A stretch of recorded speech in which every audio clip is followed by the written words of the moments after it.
नाज़रीन, इससे पहले कि हम हज़रत का वज़ाहती बयान आपको सुनाएं दिखाएं, आपसे दरख्वास्त करेंगे कि हमारे चैनल को ज़रूर सब्सक्राइब करें, लाइक करें और अपने दोस्तों में शेयर भी ज़रूर कीजिए।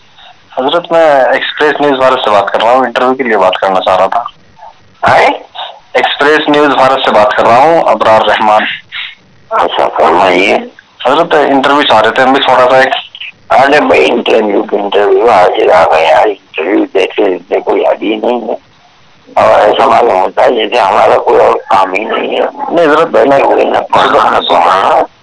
सुदर्शन पर देखा था। वो सुदर्शन पर मैंने नहीं दिया था, वो तो आकर के बैठ गए, और वो जो एक आदमी मुसलमान था उस बदनसीबी ने मेरे साथ ये सब किया। ये तो हजरत, ये वैसे भी संगी चैनल है तो वो अच्छा नहीं मैसेज। मैं जानता हूँ, मुझे अगर पहले से पता चलता कि ये आदमी ये है और ये है, मैं तो कभी वो इतनी बड़ी दाढ़ी आदमी मालूम हो जैसे कोई पारसा है, और वो मक्कार था, उसने ला करके बैठा दिया। चलिए ठीक, क्या किया जाए। ठीक है हजरत, ठीक है।